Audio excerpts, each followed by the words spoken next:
This is Kathryn Dow for RheumNow in Chicago, ACR 2018. And it is my pleasure and honor to be here today with our panel of guests.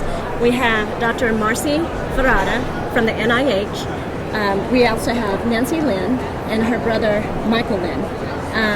So what I'm doing today is that I want to bring awareness to relapsing polychondritis because this is considered an orphan disease. And just because it's an orphan disease doesn't mean that it doesn't deserve attention. So I want to start off by talking to Ms. Nancy Linn about relapsing polychondritis because she has relapsing polychondritis, and I want you to know what it's like from a patient's perspective. Thank you, Kathryn. Thank you, Marcy. Thank you, Mike.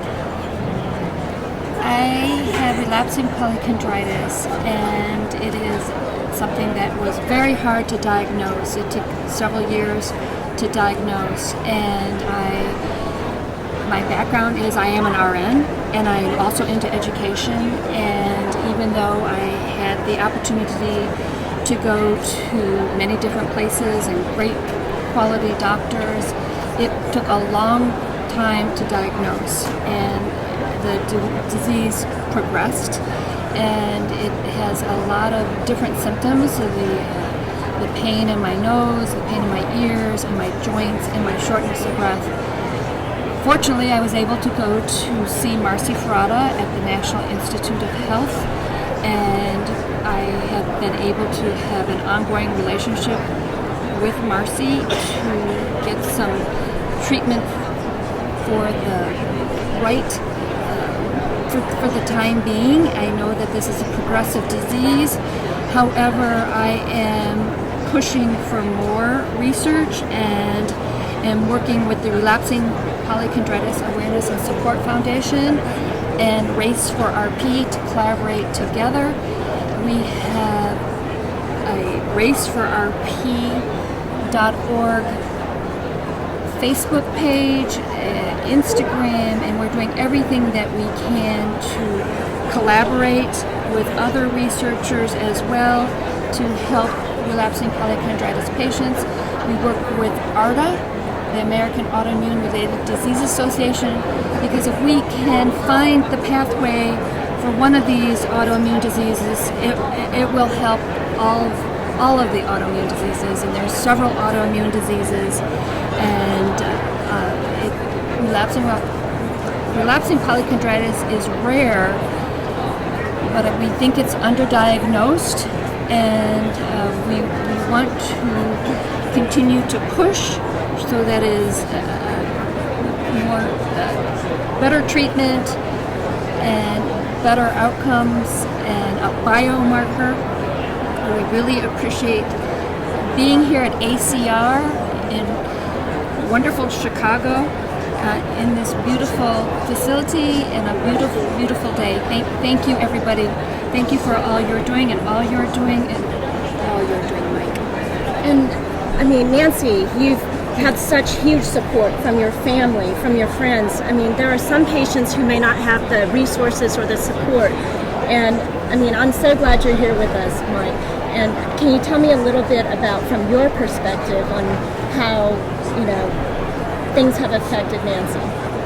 Well, Nancy's incredibly strong. So while it's a debilitating disease, candidly, her personality since day one has been that she does like to provide care. So we immediately decided we were going to do everything in our power to help other patients.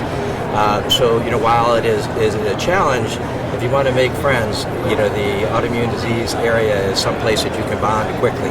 And when we met, Marcy, it was really easy to, rally the troops and, help raise awareness and funds for her research. She's been spectacular. So while it's a challenge, it's been incredibly rewarding. In a short period of time, we've accomplished a fair amount, and we think we're just on the beginning stages. Right.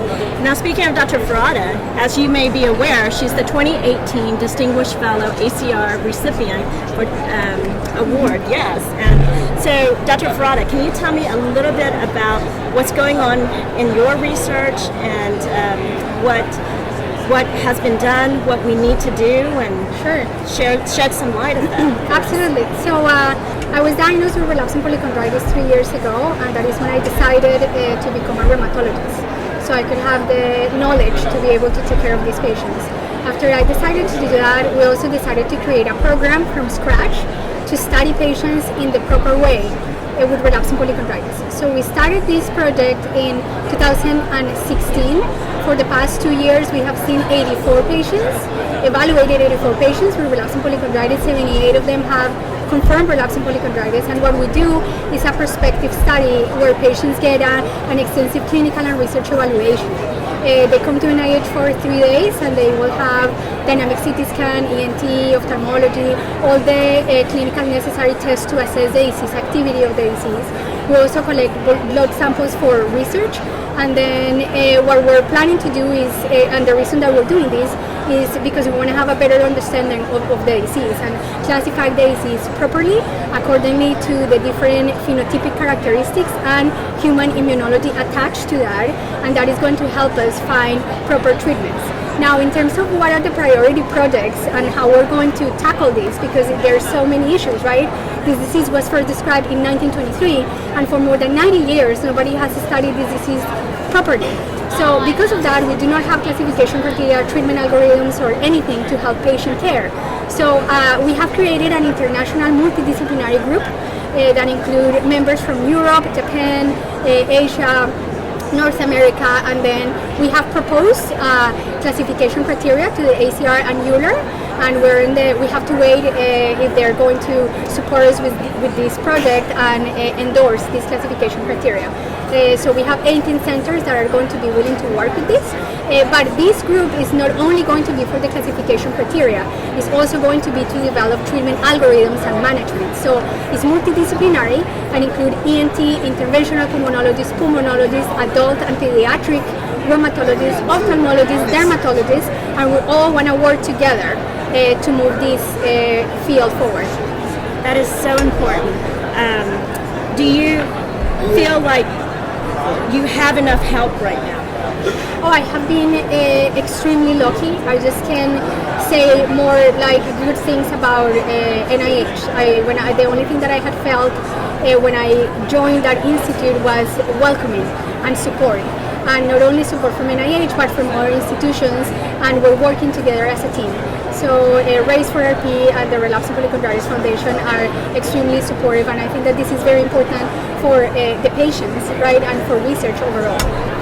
So I want to say a big thank you to our panel. If you want to learn more about relapsing polychondritis, how you can help, how you can contribute to the research, how you can contribute to letting other people know about this disease so that we can bring this orphan disease into the light and more attention, please visit the Relapsing Polychondritis website. In addition, Nancy's story is published online. You can look it up on the RP the website. Yes, raceforrp.org, and RP, The Ride of My Life, is the name of the film. And it's rp, It's also on the website. These are famous race car champions who are championing this cause. So I really appreciate your time, Dr. Ferrada. Thank you so much. I mean, if there's anything we can do to help, please let us know. And please, everybody, support Dr. Ferrada, her mission in order to find a cure for this disease. This is Dr. Kathryn Dow reporting for RheumNow. We appreciate your attention.